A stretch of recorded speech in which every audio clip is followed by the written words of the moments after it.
नमस्कार, अपना उत्तराखंड में आप सभी का स्वागत है। मैं हूं नीलू। करते हैं खबरों की शुरुआत। तो सबसे पहले बात मुख्यमंत्री पुष्कर धामी की करें तो आज सीएम आवास पर लोगों की समस्याएं उन्होंने सुनी और अलग अलग जिलों से कई लोग यहां पर पहुंचे थे। लोगों ने सीएम से सड़क, पानी, रोजगार से संबंधित समस्याओं को रखा। कई समस्याओं का मौके पर ही सीएम ने निस्तारण किया, जबकि कई समस्याओं के निस्तारण के लिए अधिकारियों को निर्देश भी दिए। तो जन समस्याओं को सुनने के लिए आज मुख्यमंत्री पहुंचे लोगों के बीच और वहां पर उनकी समस्याएं सुनी। कई समस्याओं का निस्तारण तो मुख्यमंत्री ने वहीं के वहीं कर दिया, लेकिन बहुत सारी ऐसी समस्याएं थी जिसका उन्होंने अधिकारियों को कहा कि जल्द से जल्द इन समस्याओं का निस्तारण किया जाए।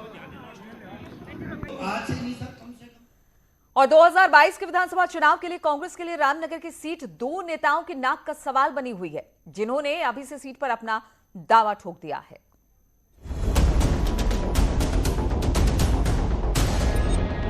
कभी पूर्व सीएम हरीश रावत और रणजीत रावत एक दूसरे के पूरक माने जाते थे, लेकिन समय के साथ ये जोड़ी टूट गई और अब दोनों में 36 का आंकड़ा है।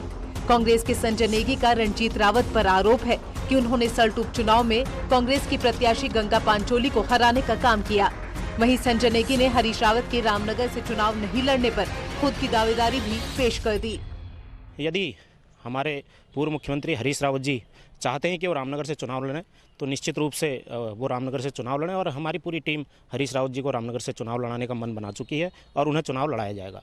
और यदि हरीश रावत जी किसी कारण से इनकार करते हैं रामनगर से चुनाव लड़ने से, तो निश्चित रूप से मेरी प्रबल दावेदारी है। सल्ट में जब रणजीत रावत जी के बेटे को टिकट नहीं मिला तो उन्होंने किस तरीके से रामनगर में बैठकर और अपने कार्यकर्ताओं से कहकर कि गंगा पंचोली वहाँ पर चुनाव नहीं जीतनी चाहिए। बीते चुनाव में रणजीत रावत ने रामनगर सीट से चुनाव लड़ा था, लेकिन हार गए थे। रणजीत रावत यहां से फिर चुनाव लड़ना चाहते हैं। सल्ट उपचुनाव पर रणजीत रावत का कहना है कि कुछ लोग मुझे पार्टी से बाहर निकालना चाहते थे, लेकिन पार्टी ने तो मेरा प्रमोशन कर दिया। एक नहीं, जितने बार आपने प्रश्न किया मेरा हमेशा जवाब यही रहा है कि मैं चुनाव रामनगर से ही लड़ रहा हूँ, मतलब टिकट रामनगर से ही मांग रहा हूँ। ऐसे लोग तो मेरे को निकालने की बात भी कर रहे थे, लेकिन पार्टी ने तो मेरा प्रमोशन कर दिया, जो तथ्य है सामने। 2022 के रण में कांग्रेस की तरफ से रामनगर सीट से रणजीत होंगे या फिर पार्टी किसी और को मौका देगी, इसमें तो अभी समय है। लेकिन दो रावतों की इस लड़ाई ने इस सीट की दावेदारी को ही रोचक स्थिति में डाल दिया है।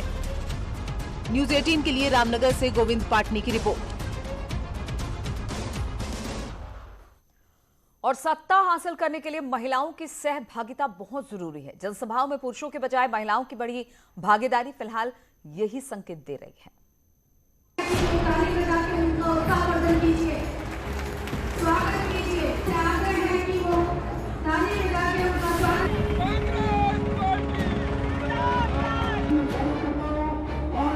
2022 विधानसभा मिशन को लेकर बीजेपी जन आशीर्वाद रैली निकाल रही है, तो कांग्रेस परिवर्तन रैली।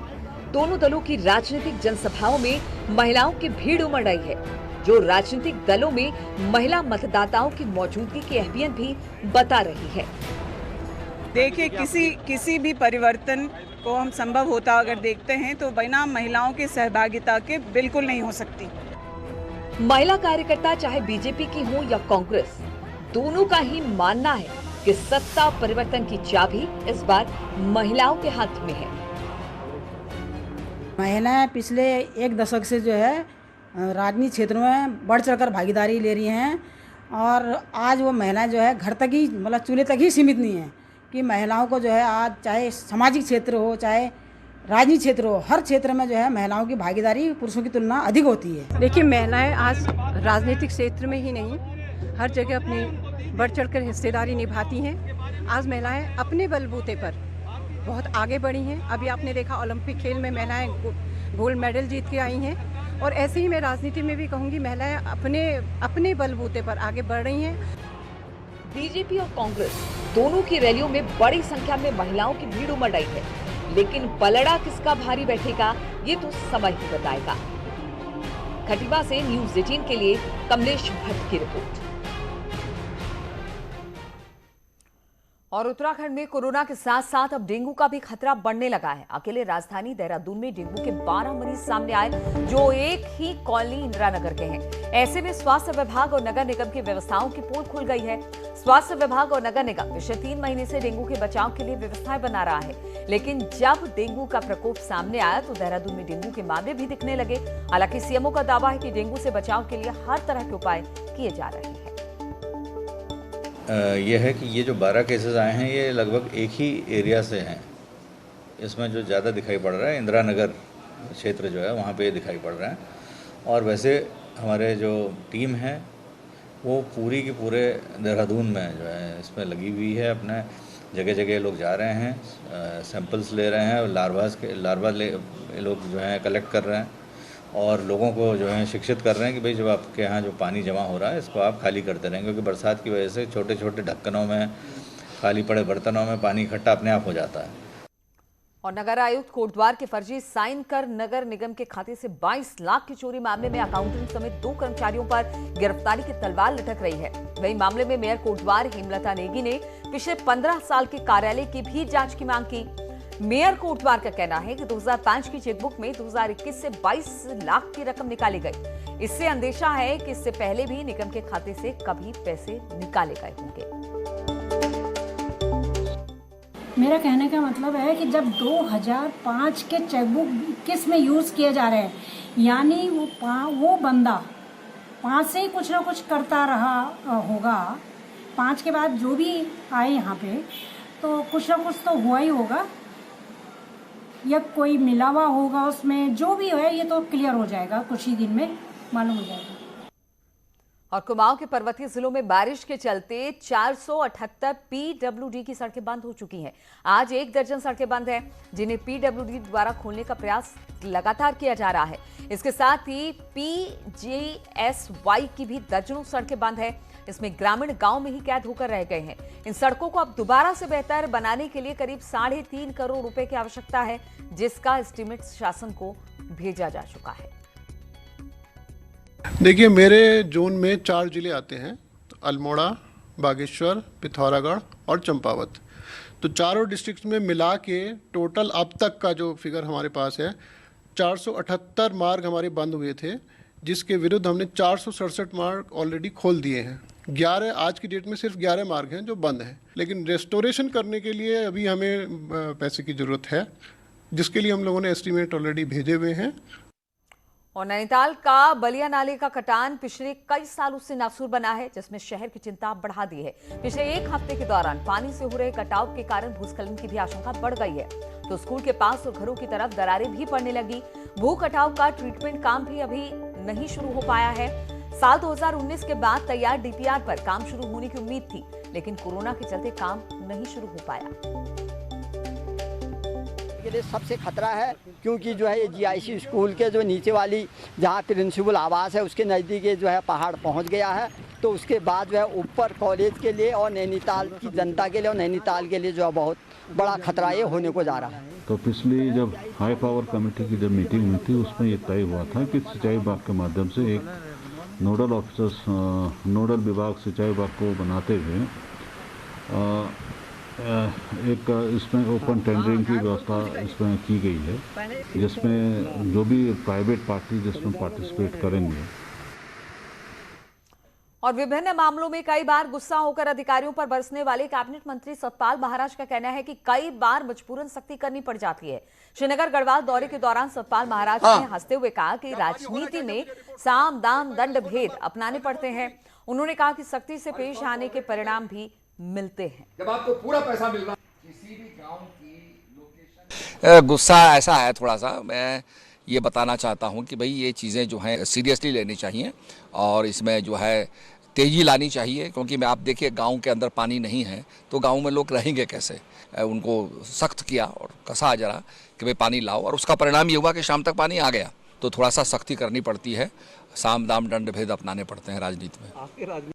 और कोविड के चलते 2 साल से छात्र संघ चुनाव नहीं हो पाए हैं। ऐसे में यदि इस बार भी चुनाव नहीं हो पाए तो छात्र नेता अपना भविष्य अंधकार में मानकर चल रहे हैं।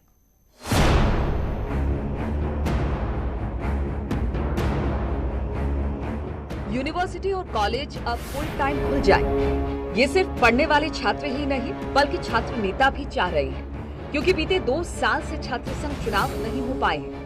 दरअसल राजनीति की बड़ी नींव छात्र संघ चुनाव में ही पड़ जाती है। सीएम पुष्कर धामी से लेकर कई मुख्यमंत्री भी स्टूडेंट्स पॉलिटिक्स से ही उभरे हैं। 2 साल से चुनाव न हो पाने के कारण कई छात्र नेता चुनाव लड़ने की तय सीमा इस साल पार कर जाएंगे। छात्र संघ चुनाव बहुत ज़्यादा जरूरी है क्योंकि बहुत सारे छात्र नेता यहाँ पर तैयारी कर रहे हैं जिनकी एज भी निकल रही है धीरे धीरे, क्योंकि लिंग 2 कमेटी जो है उसमें एज का मामला होता है, जिस वजह से छात्र नेता बहुत परेशान है। और ये एक ऐसी कड़ी होती है छात्र संघ चुनाव जहाँ से इंसान आगे बढ़ता है, छात्रों के मुद्दे लेता है और समाज के बीच में रहता है। हम काफ़ी पिछले 6-7 सालों से हम लोग सभी छात्र नेता तैयारी कर रहे हैं, मैं भी 6-7 सालों से तैयारी कर रहे हैं हम लोग। और हमारे धीरे धीरे हमारे इसमें एक एज लिमिट होती है जिस वजह से हम 25 साल के लगभग हमारी एज होती है। हम ऐसे करते हैं तो हमारे आज हम सबकी लगभग सभी बहुत से छात्र नेताओं की लास्ट एज है। वही स्टूडेंट्स भी मानते हैं कि कॉलेज और स्टूडेंट्स के हितों के लिए छात्र नेताओं का होना जरूरी है। उनका मानना है कि जब विधानसभा चुनाव हो सकते हैं तो फिर छात्र संघ चुनाव क्यों नहीं। देखिए, मैं पिछले 6 सालों से इस महाविद्यालय में मेहनत कर रहा हूँ। छात्र छात्रों की समस्या को लेकर प्रिंसिपल महोदय हो या फिर यूनिवर्सिटी हो, धरना प्रदर्शन जो भी हो, हम बच्चों की मदद के लिए रहते हैं। हमें कि लास्ट मौका है मेरा चुनाव लड़ने का, और इसमें अगर सरकार चुनाव नहीं कराती है तो इसमें भविष्य की पूरी मेरा खतरे में है। और जैसे कि मुख्यमंत्री जी खुद यहाँ के युवा नेता रहे हैं, छात्र नेता रहे हैं, तो उनको ये देखना चाहिए छात्र नेता कितनी मेहनत करता है। कोविड के चलते छात्र संघ चुनाव न होने के चलते कई छात्र नेता पहले से ही परेशान हैं और इस साल भी यदि चुनाव नहीं हुए तो छात्र नेताओं को अपनी नींव जमाने का ही मौका नहीं मिल पाएगा। न्यूज़ 18 के लिए देहरादून से भारती सकलानी की रिपोर्ट। और विश्व प्रसिद्ध फूलों की घाटी इन दिनों अपने पूरे शबाब पर है। यहाँ पर 100 से अधिक प्रजाति के फूलों से घाटी की सुंदरता में 4 चांद लग गए हैं। कोविड गाइडलाइन के बाद यहां अब तक 6000 से अधिक सैलानी घाटी का दीदार कर चुके हैं। वन विभाग के मुताबिक घाटी में इस समय सबसे अधिक प्रजाति के फूल खिले रहे हैं। इसमें ऐसी प्रजातियां हैं जो कि काफी दुर्लभ हैं, जिनको भी इस समय देखने का मौका सैलानियों को मिल रहा है। और रुकेंगे यहां पर छोटे से ब्रेक के लिए, फौरन लौटेंगे। और अब बात ऋषिकेश की करें तो यहाँ के डोईवाला के लाल तप्पड़ में स्थित लीसा फैक्ट्री में भीषण आग लग गई। देखते देखते आग ने भयंकर रूप ले लिया। दमकल विभाग की कई गाड़ियां सूचना पहुंचने पर लाल तप्पड़ पहुंची और आग पर काबू पाने की कोशिश कर रही है। बताया जा रहा है कि फैक्ट्री में लाखों का सामान जलकर खाक हो गया है जो वहां पर रखा हुआ था। तस्वीरें हम आपको दिखा रहे हैं किस तरह से डोईवाला की इस फैक्ट्री में आग लग गई, लीसा जलकर खाक हो गया है। फायर ब्रिगेड की कई गाड़ियां इस वक्त मौके पर मौजूद हैं। और इसी पर बातचीत करने के लिए आशीष डोभाल हमारे साथ जुड़ गए। आशीष, किस तरह से लगी ये आग और फिलहाल स्थिति किस तरह की? बताना चाहूंगा कि ये लाल तप्पड़ डोईवाला में स्थित है, जहां पर एक लिसा फैक्ट्री थी और यहाँ बिरोजा बनाने का काम चलता था, जिसमें अभी कुछ ही देर पहले आग लगी है और काफी भयंकर आग लगी है, जिसके चलते लाखों का नुकसान हुआ है। और आग के कारणों का अभी जो फायर फाइटर्स हैं वो बता नहीं पा रहे हैं कि कारण क्या है। शॉर्ट सर्किट माना जा रहा है, इसका पूरा जो पीछे का कारण माना जा रहा है, लेकिन अभी इसमें जांच चल रही है। और अभी मुख्य जो चीज है इसमें आग पे कैसे काबू पाया जाए। एयरपोर्ट सहित कई जगह से यहाँ दमकल की गाड़ियां पहुंच गई हैं जो आग को काबू में पाने की स्थिति में लगी हुई हैं। ठीक है आशीष, बहुत बहुत शुक्रिया आपका जानकारी देने के लिए। और स्पर्श गंगा अभियान के तहत प्रदेश के अस्पतालों में एयर प्यूरिफायर लगाने का काम शुरू कर दिया गया, जिसके तहत ऋषिकेश के राजकीय हॉस्पिटल में अभियान की शुरुआत की गई। स्पर्श गंगा की टीम ने राजकीय अस्पताल के सीएमएस को एयर प्यूरिफायर सौंपा और जल्द ही सभी सरकारी वार्डों के आगे ये प्यूरिफायर लगाने लगे नजर भी आए।